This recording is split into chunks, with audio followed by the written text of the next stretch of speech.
Right now, guys, we are shining the spotlight on a South African icon, Yvonne Chaka Chaka, a national treasure we can call her. We absolutely love her. She's a gem, not only for her music, but also for her efforts as a philanthropist as well. That's right. She was recently honored with an International Humanitarian Award.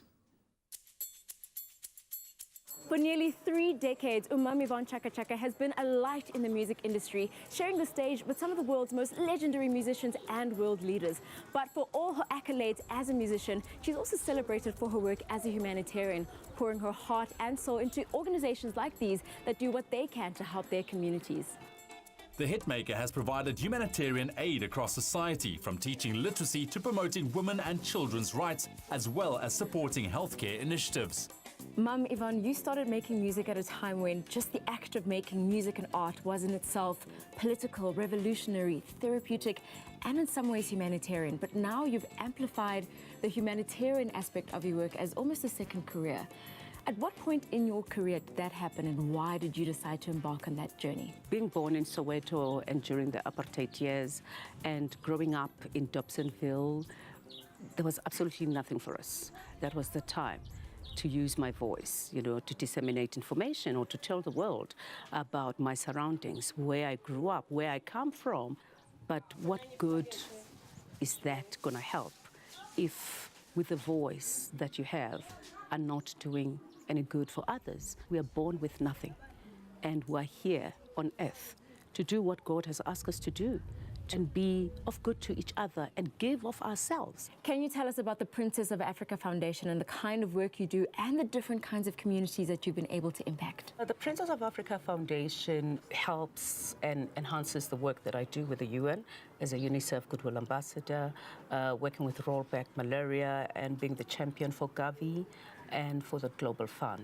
We do lots of advocacy. We encourage communities to go and have their children immunized. The Global Fund is just one of those great funds that gives money for TB, AIDS, and malaria, and we've seen so much change. So this is what the Princess of Africa Foundation does.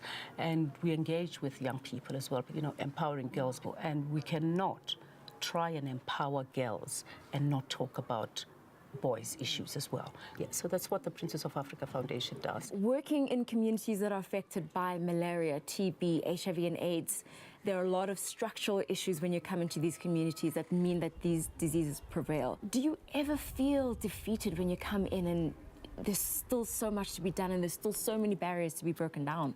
25 years ago, we wouldn't even talk about cancer as Black people. We wouldn't even talk about AIDS as Black people, the stigma that goes with it. People are still so ostracized by the communities, even their family members. So we need to engage with different people and educate each other about all these things, because when somebody is HIV positive, obviously we can't run away from it. All they need now is our support. So when I come here to Mbalenhle, for me, I just sometimes shed a tear seeing Patrick, working with these people. For me, he is my unsung hero. That's why the Princess of Africa Foundation decided to lend a helping hand. The Princess of Africa Foundation works across provinces in SA, and Yvonne gladly takes time to work with amazing individuals like Patrick, doing great things in Mpumalanga. But Patrick, you do a lot of amazing work here at your foundation. You are hands-on, you are a therapist, you are a caregiver. What inspired you to start this foundation and do the work that you do here? Ngisho ukuthi uqala kwami ukwenza lo msebenzi into engenza ukuthi ngikwenze lo msebenzi indlela engikhule ngayo ngikhule ngihlupheka kakhulu, so I was be adopted by the teacher at school. So manje ngabe ukuthi no, let me do something for the community.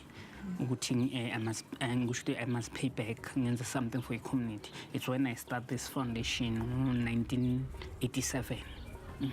Uqala kwami ukwenza this foundation, and then after I found out ukuthi no, I'm ngiyagula, so ngathi no, let me do something kubantu abagulayo ngenze different, and then I must bring even hope kulaba balahle ithemba because of bayagula nokuthi balahlwa ama families ukuthi no, this is not only the end of the road. You understand, this is a second chance uNkulunkulu asinikeza yona. Understand ukuthi sibe positive, but kumele yonke into esiyenza kumele sibe positive, but still we must think positive, sibe negative. You understand, sibonisa nalabo bangagula bahleli bane-negative ukuthi they must think positive ngaso sonke isikhathi. So it's when I start this foundation engiyenzayo. I'd like to see more people really coming to help. People always think when you do humanitarian work, you have to be a millionaire, you have to have money. No, it's not all about money. It's about you being there. It's about giving moral support. It's about just being there, giving of yourself. All we can do to be a better society. Let's hold hands, let's help each other, and we will be a better community at the end of the day.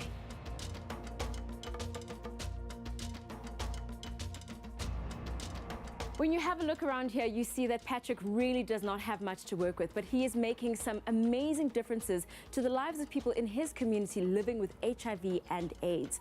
When you come to projects like this, you see exactly how much work our communities are doing to fight these illnesses. So why do we give awards to famous people? Well, it's the popularity, passion, and reach of people like Yvonne Chaka Chaka, who amplify the stories of our everyday heroes and hopefully will inspire people like you and me to figure out how we can make a change.